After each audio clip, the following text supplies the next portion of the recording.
Chapter 11, Physical and Cognitive Development in Adolescence. Hang on, kids, I've got to see what I'm doing. Okay, this slide basically talks about the different perspectives on adolescence that we've had in psychology, and it points to the importance of a balanced point of view. We don't want to focus just on biology and puberty and the hormones of puberty. We don't want to focus just on social and cultural influences because kids are going through physical changes as well. We want that balanced point of view where we look at the biology, the psychology, and the social influences and understand kids that way. 3 phases of adolescence with unique issues related to each. In early adolescence, beginning anywhere from around 11, 12 to 14, each kid is different, you begin to see the early changes of puberty, the growth spurt, followed by the emergence of some secondary sexual characteristics, the things that make boys look like boys and girls look like girls, body hair, changes in shape, etc. In middle adolescence, puberty is nearly complete. Girls are menstruating. Boys are able to ejaculate with sperm. Most kids by 16. And the social and emotional issues are in full swing. In late adolescence, 16 to 18, they look like adults, and they begin to think about the future, anticipating adult roles. Hormonal changes. Not a biology class. I'm not going to quiz you on the hormones. What you should be familiar with is puberty begins for both boys and girls with that growth spurt, and so those hormones are triggered, followed by the androgens, male hormones, testosterone for boys, estrogens, female hormones for girls, but both boys and girls have a balance of estrogens and androgens. Sex differences in body growth in adolescence. Girls tend to grow a little sooner. The growth spurt can start around age 10, but again, there's a range. Boys, it starts a little later. And so you see that funny thing in middle school where the girls are all taller than the boys, and then by high school it reverses. The proportions of the body change, and girls add fat, whereas boys add more muscle. And we're going to come back to that when we talk about eating disorders, particularly in American culture, Western cultures, and in girls, where they begin to look at that natural addition of fat as a bad thing, when, of course, they should not.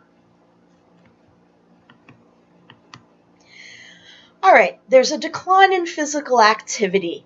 Again, we're not going to go into this in a lot of depth, but what you should know here is that kids, unfortunately, begin to do less and less physically. They spend more time on social media. They spend more time with their video games. They spend less time with athletics as they get older. And boys, as you can see, also most boys do the same unless they're into athletics. Oops. Sorry about that. Okay, sexual maturation.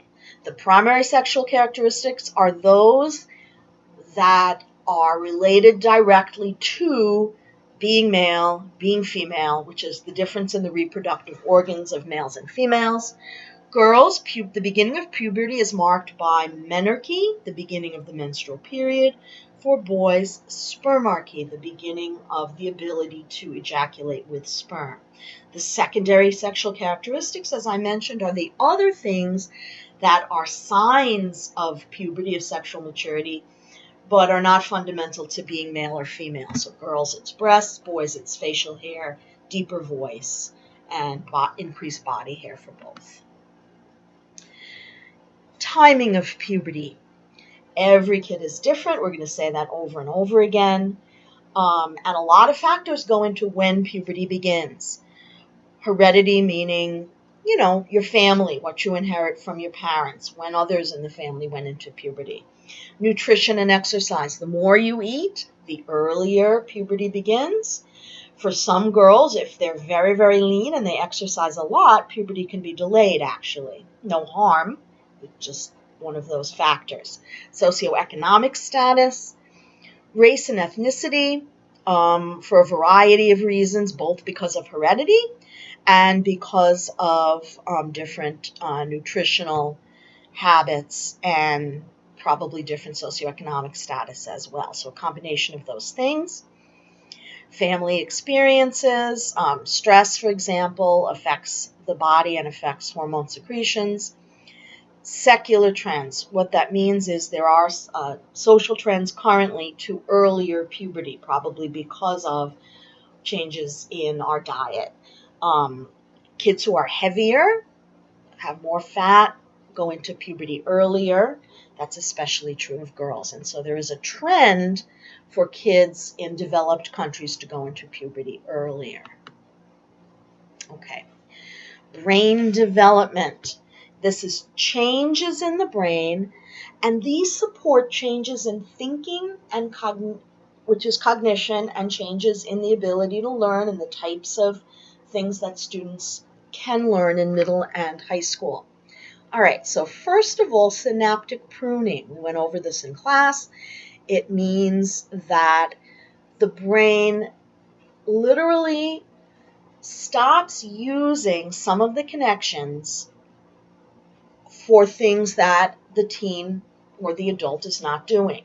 So in other words, if you're not doing a lot of athletic activities, the brain will not devote as much space, as much energy, as many connections to those functions, and it will reroute the connections to functions we are using. Keep this in mind for when we talk about gender differences, because this could be one reason. If you set girls one kind of play task and boys another kind of play task, then different parts of the brain are more developed than others. There's an expansion of connections, of neural connections. And there's myelination, which means a coating basically on the neurons, which leads to more efficient transmission of information. There are changes in neurotransmitter responses, meaning that teens are more sensitive to neurotransmitters. They're more responsive to both the positive feelings and the negative feelings. Now, when there's synaptic pruning and greater synaptic connections and greater myelination, that leads to a whole bunch of cognitive advances, improvements in the way they think. They can focus their attention better than little kids can. They can plan better than little kids. They can integrate, put information together better than little kids. And they can self-regulate. They can sit still. They can make themselves wait better than little kids can. And that gets them ready for the different type of learning that takes place in high school. Sleep habits. There is a phase delay. This is actually biological. It's natural. It happens to teens, and it isn't that they're being difficult. They actually have a sleep phase delay, meaning they go to bed later because they feel tired later, and they prefer to sleep later because they still need as much sleep. Unfortunately, social habits make this worse, particularly if teens take computers and telephones to bed with them. Then they're up with their friends too late, and they have a lack of sleep. Lack of sleep impairs executive function. This means the regulation of thoughts in the brain. Okay, so your brain's ability to organize, your brain's ability to remember, your brain's ability to plan is decreased if you lack sleep, and that goes for people of any age. So there's reduced achievement. It also affects your mood. It makes you more anxious, can make you more depressed, and of course, it adds to those risky behaviors that teens are already susceptible to. Okay, reactions to pubertal changes. Okay, this has a lot to do with the preparation and the information that kids get. The more preparation, the more information, the better. The more you teach them ahead of time, The more you prepare them for their body to change, the more accurate information you give, the better it is. There are ethnic variations, social variations, depending upon the culture, how good kids feel about puberty. Some cultures celebrate it and make a big deal when kids begin to look more like adults, and those kids feel better about it. Cultures that hide it, that make kids feel ashamed or bad, obviously those kids are going to be surprised and they're going to have mixed feelings. So they need support from adults to feel better and to accept that body changes. Moodiness. Now, first of all, some moodiness is normal in adolescence because of those brain changes we talked about. They're more sensitive to highs and lows. They're also, as we learned in the article we read, their reasoning skills are not fully developed, and so that can lead to some moodiness. However, if a teen is having a lot of moodiness, a lot of problems, don't just write that off as a little moodiness and as normal. That could be related to negative life events. Find out if something's going on, if there's a problem. Most teens have a little moodiness, but basically they have decent mental health. So if you have a teen who's depressed, anxious, isolating themselves, then you really want to look at some problems in their life, whether with peers, in school, or at home. Unfortunately, when it comes to moods, they're going to be happier with their friends, and they're going to show their grumpy side to adults. That's normal, that's natural, and you just have to kind of ride it out and try to pick your battles with teens. They're not going to be delighted to be spending time with adults. They're much more interested in their friends. Okay, parent-child relationships. As a result of what we just talked about, there's more conflict. Kids are beginning to feel like adults. They want to be treated like adults, but they don't have the reasoning skills of adults, and so they can't be treated like adults. So there's going to be more conflict between parents and children, or family and children. However, as the slide points out, this rise in conflict has some what we call adaptive value, meaning there's a good side to it. Kids need to begin to distance themselves from the family. They need to begin to see themselves as independent. And they need to be able to express different points of view if they're ever going to be independent and responsible. So you shouldn't totally shut them down. That doesn't mean you should accept disrespectful language. You want to encourage them to speak respectfully, to express their views in a respectful way. But if they disagree with you and you have a sensible discussion about it, that's going to help them understand your point of view. You can use it as a teachable moment, and it helps them be ready to make their own decisions. And again, as long as you have affection and support, most conflict is mild. It should not turn into huge issues unless there are other problems going on. All right, consequences of the timing of puberty. It's difficult for kids to be off time from what their friends are experiencing. So if kids mature early or late, it's hard for them. They feel like they stand out. They feel different.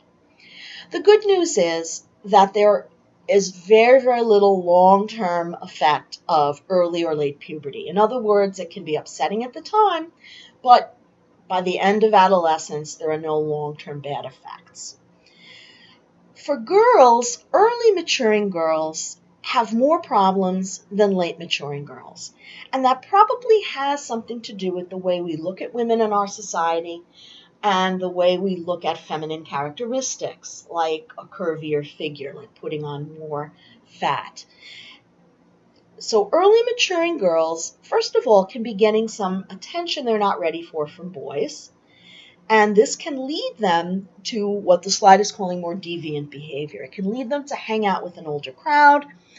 And if they're allowed to do that, and if they don't get support, that could lead to lasting difficulties, obviously, because they don't have the maturity to associate with older kids. So they need supervision and they need support about their body image and encouragement to stay with kids their own age. Late maturing girls, on the other hand, can become leaders, can feel more popular, although they might be upset that they're not maturing as quickly as their friends. It gives them time to focus on studies, to continue with sports. They end up growing a little bit taller and may, because they're slimmer for longer, have a more positive body image. Again, that's a cultural thing. In some cultures, that's the case, others not. For boys, because we have such a great deal of respect for masculine characteristics like being strong and tall, early maturing boys get a lot of positive attention and they grow more self-confidence. But again, the deviant behavior thing has to be watched out for. If you have an early maturing boy, you need to keep an eye that they don't end up with much older kids. Similarly, late maturing boys get picked on a little more because they're not as strong and muscular, and therefore they may have a less positive body image and need some support with that. As we said earlier, what accounts for pubertal timing effects are the cultural ideals and fitting in. So in other words, why do kids get upset if they mature early or late? Not because there's anything physically wrong with them, it's just their natural cycle, but rather it's because of other people, the way that they fit in with their peers. Nutrition. Adolescents need to eat more because they're growing, and you will see them suddenly getting very, very hungry. That's normal. Adolescents, boys in particular, can eat you out of house and home. But you just want to watch their food choices. They make lousy food choices. When they're out with their friends, they love those burgers and fries and fast foods because those are cheap. So it fits in with their budgets, their allowance, or the little jobs that they get. So when they hang with their friends, that's what they buy. You want to offer them better food at home. The last thing is something very important that I want to spend a little bit of time on: family meals. Lots of research suggests that eating together, even if it's late, sitting together as a group, as a whole family, once a day, is very important. And the more food that comes from home rather than from out with their friends, the better the nutrition will be. But the family meal has more than just nutritional value. It's a checking in time. It's a time to find out about everybody's day, to ask what's going on, and to get a heads up on any problems before they happen. Okay, eating disorders, anorexia and bulimia. Anorexia is self-starvation. It's equally common across socioeconomic status groups, and that is a more recent phenomenon. In the past, it was considered more common among higher SES groups, but with the spread of social media and with the spread of TV and supermodels and publicity around that, it's an equal opportunity problem. There are racial and ethnic variations. If cultures value curvier women, anorexia is less common. There can be hereditary abnormalities, neurotransmitter abnormalities, meaning a person who's prone to anxiety disorders, depression, etc., and especially anxiety disorders may have some more susceptibility to anorexia. It's also parenting style and personal and cultural factors. When parents are very, very perfectionistic, meaning very, very demanding, you have to be perfect, but they're not offering a lot of warmth and attention, that's a recipe for problems, and it increases the risk of anorexia. And it is very difficult to treat. It requires family therapy as well as treating the adolescent with therapy, with nutritional intervention to make sure that their health is improved, and possibly medication for the anxiety. In bulimia, people binge and purge. They eat a lot and then they force themselves to get rid of the food, either by making themselves vomit or taking laxatives. This is very, very unhealthy. The good news is it is easier to treat than anorexia, but the bad news is it's harder to spot because the person may not be super, super skinny, and you'll see them eating. So things you want to watch out for are always running to the bathroom in the middle of a meal or right after a meal. Problems with the teeth, which may come from the vomiting. If you see them using laxatives, that's a problem. That's an issue. Okay, sexuality. North American attitudes are about premarital sex are actually a little more old-fashioned, a little more conservative than in many European countries. However, our media is not. So our media is showing lots of sexual images, whereas at home, kids might be getting a different message. And so the messages contradict. Over the past 40 years, many families have changed their view to say that sex outside of marriage is okay. Again, that varies a lot by culture.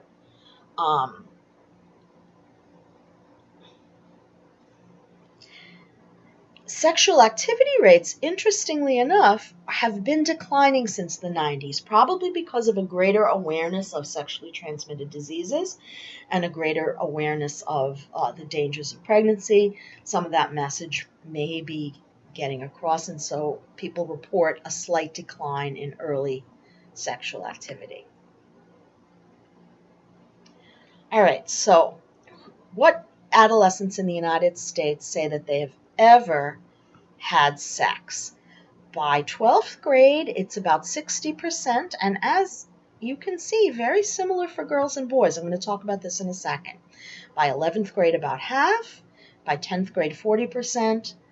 By 9th grade, between 20% for 25% for girls and 35% for boys. Now, one thing I want to show you is that these almost identical rates make sense. If boys are having sex, they are presumably having sex with somebody, and it's much more common to be heterosexual than gay, and so therefore most boys are having sex with girls. So in the past, when boys and girls reported very different rates, most boys were saying, yeah, I'm definitely having sex, and very few girls were saying they were. Who were those boys having sex with? They couldn't be like just one or two girls who were like running around with every single boy. And so therefore we realize that probably that was less accurate, and that more modern studies are able to get a more accurate picture with more honesty. So you see that boys and girls rates of having had sex are similar. Characteristics of sexually active adolescents. Earlier puberty tends to mean earlier sexual involvement. If a child is very impulsive and they have a weak sense of control, that may lead to them having sex earlier. Very early sexuality, as we talked about in class, is not a great idea. Kids really should wait until they're matured and more able to handle it. It's also a sign of a lack of supervision. And as you can see, somebody who has impulsivity and a weak sense of control, what else are they going to forget if they become sexually involved? They're not going to use protection, and then you open up a whole set of problems. Okay. In terms of families, kids with less religious involvement are more likely to be sexually active. More religious families, less likely. That makes sense. Weak parental monitoring. If kids get involved with sex very early, it tends to mean the parents are not monitoring them and not communicating with them as much. Don't know where they are, don't know what they're doing. If there's a single parent, obviously there's just less supervision because it's harder for that adult to be around. That adult is definitely working. If there's a very large family, again, attention is divided. If someone has sexually active peers, older siblings who they hang out with, again, they're going to be hanging out with that older crowd. That leads them into sexual activity earlier. Unfortunately, alcohol and drugs go with sex. Alcohol and drugs are what we call disinhibiting. They make you not think twice before you do things maybe you shouldn't do. And as a result, they also lead to unprotected sex. Kids with low educational goals are more likely to get involved in sex very early because they're not focusing so much on the future. Kids with stronger educational goals, much more likely to wait because they want to make sure they don't get pregnant and nothing interrupts their plans. Contraceptives. 20% of teens do not use them consistently. Why? They might feel embarrassed to ask for them or to buy them, and that's why having them more readily available is a good thing. You don't want kids to just say, well, I'll have sex, but not use contraception. A lot of kids are unrealistic about consequences. They don't think things through. They figure it's not going to happen to me. The more good information kids have, the better decisions they can make. And finally, sexual exploitation. Sometimes a boyfriend will say, oh no, I don't want to use a condom. You really want to make sure that teens have strong self-concept and good skills to advocate for themselves so that if they do get involved in sexual activity, they know how to protect themselves. Homosexuality. We are pretty certain, as we mentioned in class, that homosexuality has a strong biological component. Why do we know this? Because it happens across cultures, even in cultures that do not approve of it. It's happened across time. In every time period, there have always been gay people. And now that there's some more research on it, not enough research yet that we understand it completely, but it may be X-linked. There's some thought that it's X-linked, meaning that it's carried on the X chromosome.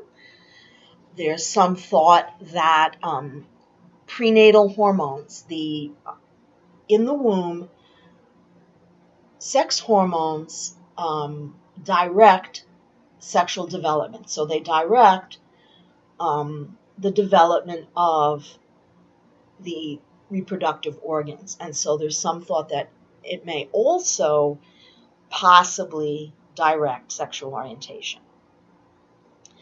Sequence of coming out. So how do people figure out that they're gay, and how do they finally act on it? How do they finally tell people? Most gay people report that they felt different pretty early. Some people as young as 6, but certainly by the beginning of puberty, by 12, people begin to notice. At first, it's very confusing. It's not accepted in society because it's a minority orientation, meaning there are many more heterosexual than homosexual people. It's considered unusual, and therefore it can cause confusion as people try to figure out why they feel different, why they're not fitting in when their friends start talking about the opposite sex. And because there's a lot of bullying, a lot of picking on gay teens, they need a lot of support to get past that confusion into self-acceptance.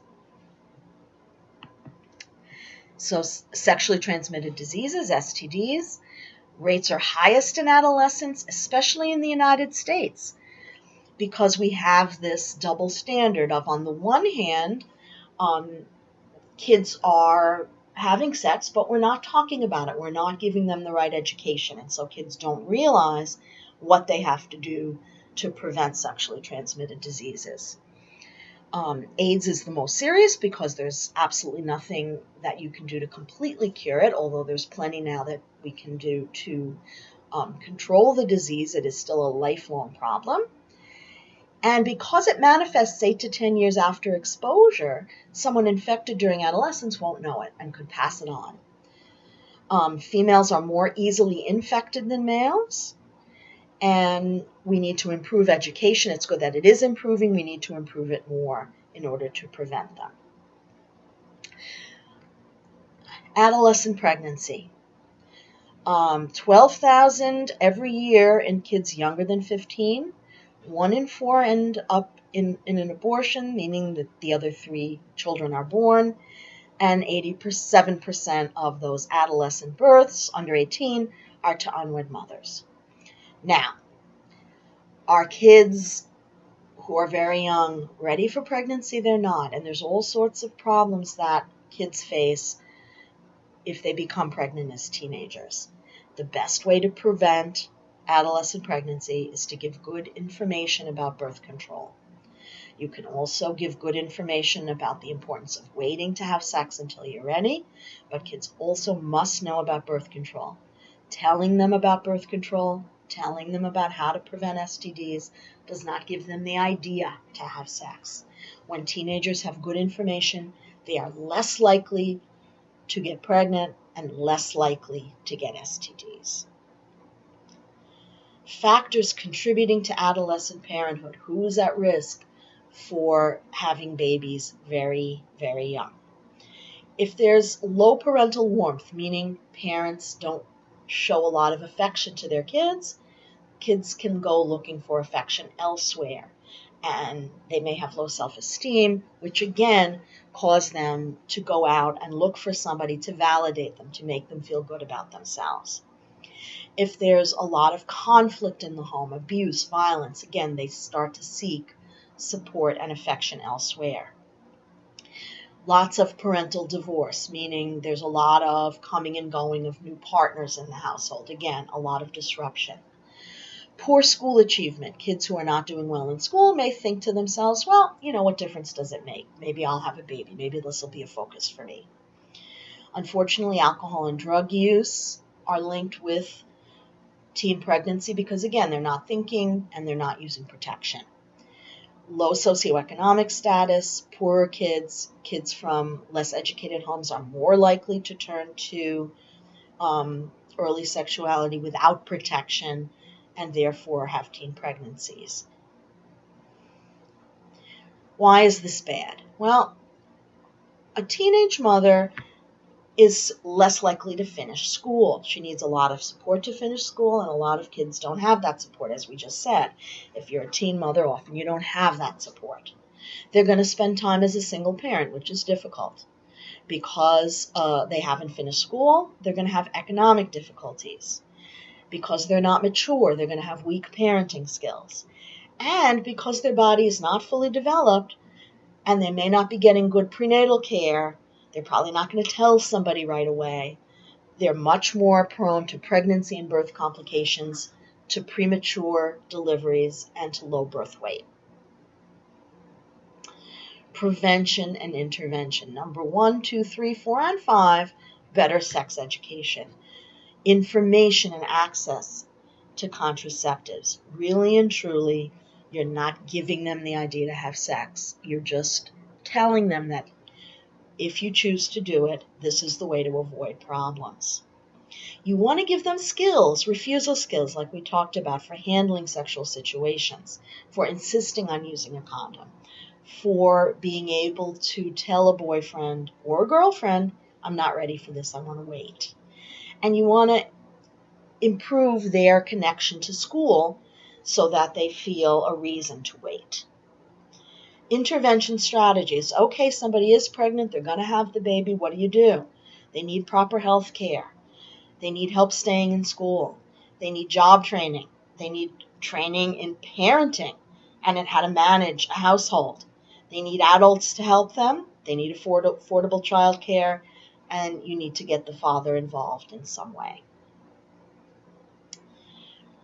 Substance abuse. Okay, I'm not going to ask you these percentages on the test. You should know that lots of kids try alcohol, fewer kids, but still about a third, try cigarettes and illegal drugs.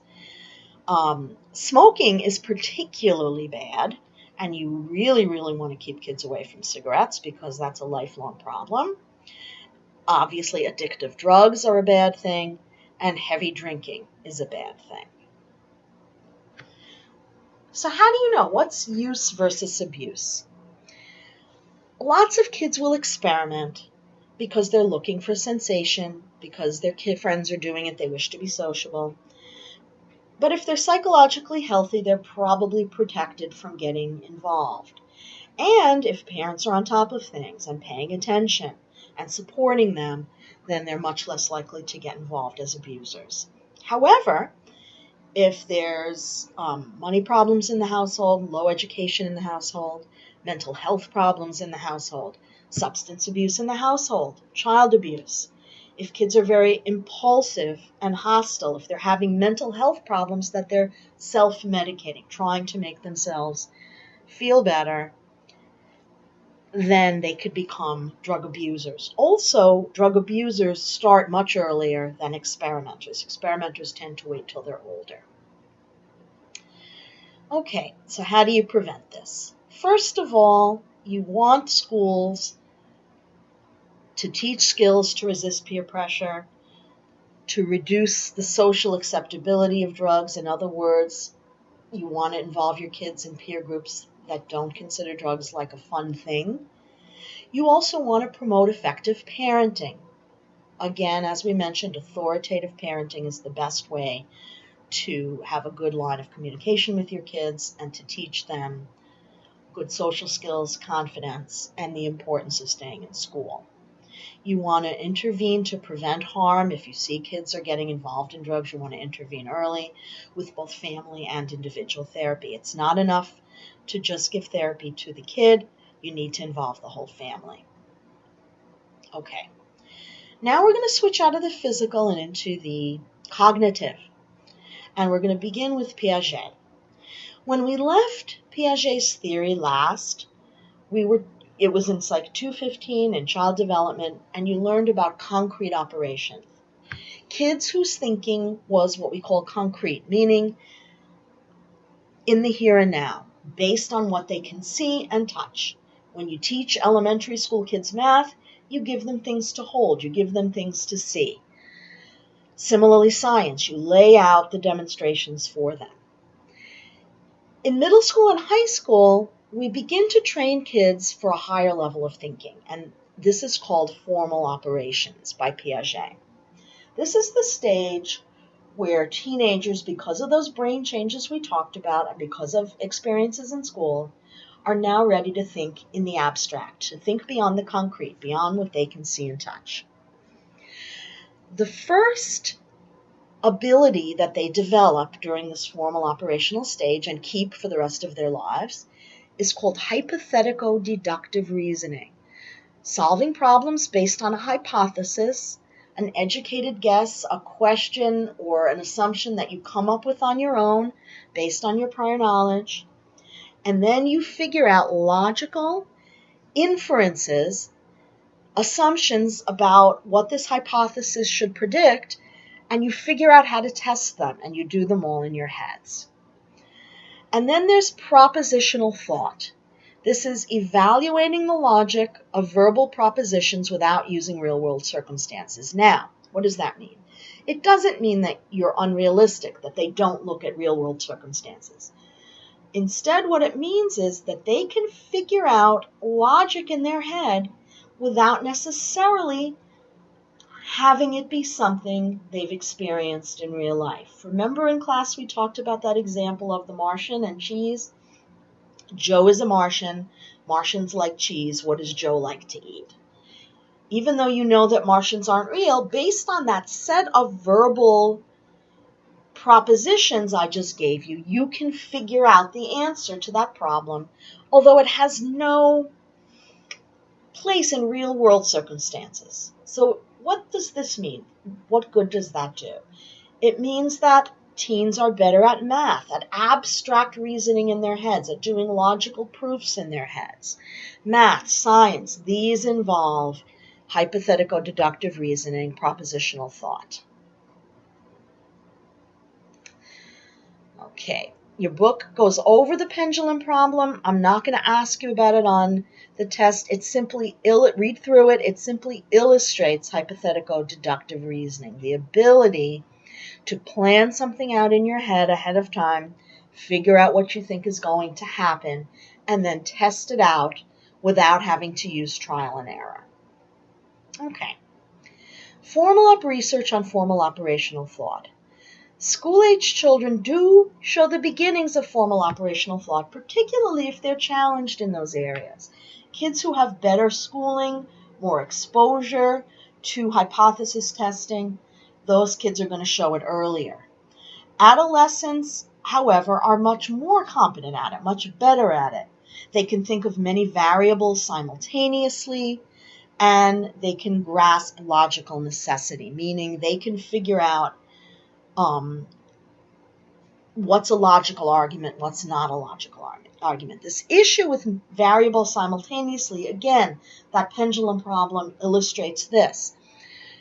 You can hold more than one variable in your head as an adolescent and figure out the impact of all the different variables on your outcome, not just considering one variable at a time. Okay. However, formal operations may not be universal, and that's something that Piaget proposed. If you don't have schooling, if you don't have training that leads you to think in this way, you're probably not going to develop that ability, even if your brain is capable of it. Okay. In addition to formal operations, or not really in addition, but as a complement to formal operations, teens have a lot of new skills. We've mentioned this before, let's mention them again. Attention, much better focus. They can sit for much longer and pay attention for much longer. And so high school and college classes run longer than elementary school periods. Inhibition, they know how to stop themselves from doing things when they know it's not appropriate. Calling out, getting up and moving, much easier for adolescents than little kids. They figure out cognitive strategies, better strategies for studying, for learning, for memory. Their knowledge is increasing. Metacognition, this is an understanding of their own thinking. Whenever you see that prefix meta, it means an understanding of the thing itself. So metacognition, thinking about thinking, understanding your own thinking. Cognitive self-regulation, meaning they can regulate their own thinking, pace themselves. The speed of thinking increases, and they can process more information, more variables at one time. Scientific reasoning. They can coordinate a theory with evidence, meaning you can evaluate the evidence to support a theory. You can figure out whether a theory is good or bad based on the evidence. Your working memory capacity is greater, meaning you can hold more information at once in working memory. You can do more complex problems. Your metacognition, your understanding of your own thinking contributes, and it helps teens to be more open-minded, open to new ideas. However, both adolescents and adults vary a great deal. Some people are better at this and some worse, and some people get much better with time. Others, even as adults, are not great at scientific reasoning. Okay, let's skip over that for now. The consequences of these cognitive changes. Because of the changes in thinking, what happens to their behavior? First of all, we have much more self-focus, much more self-consciousness. As I begin to think in new ways, I'm focused on my own thoughts. I'm having new ideas for the first time. We also learned about the fact that their logical reasoning is not fully developed yet. And so this leads to some fallacies of thinking, some irrational, illogical thinking. The imaginary audience. Everybody's looking at me. I'm the center of attention. Teens believe that if something is wrong with their looks, everybody's going to stare at them. And similarly, if they get a new outfit, everybody's going to notice. The personal fable, meaning I'm special. Nobody has ever had these thoughts and feelings before me. Because they're new to the adolescent, they don't realize that they're common to everyone. They think that there's something unique and special about them. Idealism. Hopefully, this new thinking can make adolescents idealistic, which can be a very good thing. They want things to be perfect. They want things to be good. They don't understand why other people don't agree with their ideas. However, it can also make them critical. If you don't agree with them, they think you're stupid. And who do they think is the most stupid? The adults in their life. They're much more likely to begin to criticize adults as they come up with their own new ideas. They want to feel that their ideas are unique and important.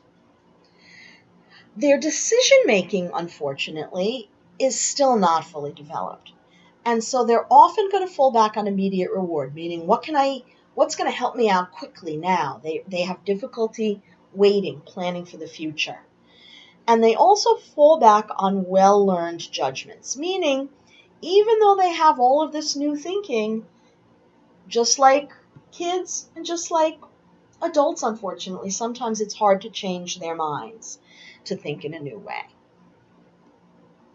All right, sex differences in mental abilities. We've talked about this a little bit earlier, and we went over this in class. Girls tend to do better throughout school on verbal abilities, anything to do with reading, vocabulary, writing, etc. Boys do better on complex reasoning and math, but the difference is shrinking, meaning the spread between boys and girls in math is smaller than it used to be. So what does that tell us? That probably it's more environmental than biological. Yes, there are some biological influences. Boys and girls' brains may be a little bit different. The left hemisphere of the brain develops earlier in girls, which controls verbal reasoning.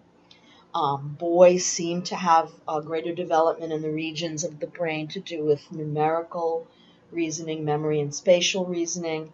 However, we're not sure whether that's a natural difference or whether it's because of the kinds of activities we encourage them to do, because of the environment. We give girls more verbal stimulation. We talk to girls more, and we expect them to talk more. Math is considered masculine. Parents see boys as better at math. And we give boys spatial activities to do very early on, building, etc. And therefore, that may have a lot to do with the differences. Okay, school transitions. Grades go down at each transition, meaning sometimes kids who did perfectly well in elementary school start to show a slip in grades in middle school and then another slip in high school. Why? In part, it could be because it's harder. The academic standards are higher, and clearly, if kids' grades are slipping, it means they weren't as well prepared as they should be for this jump. It also may be that the environment is less supportive.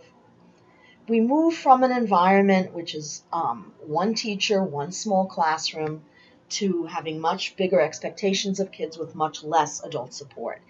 And so we're looking at changing middle school in particular to offer more support to students for that transition. There's also a drop in self-esteem, particularly for girls as they become more self-conscious about appearance. And if there are any additional strains, meaning emotional strains, problems at home, etc., that could increase the risk, or social problems in school. Okay, problem behaviors. All right, so this is the mean increase from 8th grade to 9th grade. Truancy means skipping school. So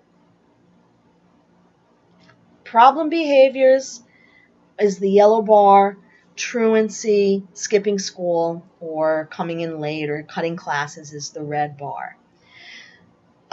Kids with multiple problems, meaning mental health and academic problems and social problems, have the most increased problem behaviors and particularly truancy, skipping school. So those are kids you want to target as at risk to help them stay in school. All right, so what help do you want to offer? Parental involvement, parental monitoring. Encourage friendships, and if kids are having problems with bullying, with social problems, you want to get them help and intervention right away. You want to teach them social skills. You want to intervene at school to make sure that the school does something about bullying. Smaller units within schools, dividing kids up into peer groups where they can get to know their peers. Now, same ethnicity peers, what does that mean? It doesn't mean that you shouldn't hang out with kids of different ethnicities, but rather it's harder for kids to be the only one. It's harder for kids to just be one or two of their ethnic group. You want a diverse school where your kid feels comfortable. And finally, building relationships with some teachers as their go-to teacher for problems. How do you support academic achievement? Child rearing. Authoritative parenting, joint decision-making, giving the kid more responsibility, talking, communicating, and getting the parent involved in school. Peer influences, kids who hang out with peers who value high achievement, who don't make fun of kids who are nerds or who do well, those kids do better. School characteristics, The school should be warm and personal. Teachers should get to know kids. They should have good learning experiences in the classroom. And if kids are on a low academic track, they shouldn't just be stuck there. They should be given opportunities to improve and get off that lower academic track and be given more challenging activities with support so that they can succeed. You want to limit part-time work. A little work is good. Too many hours is bad. You don't want kids working more than 10 hours a week. Okay, high school graduation rates. Other countries, as you can see by this graph, are doing better. Ours are below 80%. Not horrible, but not great. How do you keep kids from dropping out? Well, who's at risk for dropping out? Obviously, kids who have low academic self-esteem, who feel they're bad at school, are at risk. Kids with low grades are at risk. You want to get tutoring. You want to get small classes. You want kids to learn in the best way for them. So if kids are getting low grades, simply making them repeat the grade in exactly the same context isn't going to help. You wouldn't do that at work. You wouldn't just keep doing the same thing over and over. You would try new methods. And the same thing with kids who are getting low grades. You want to try new educational methods. You want to have them involved in some kind of extracurricular activities so that they feel connected to school. You want the parents to stay involved. And you want the parents to value education. If parents have very little education, their kids are more at risk for dropping out, but that doesn't mean they have to. Parents who are not educated themselves should still get involved in school and support their kids as best they can.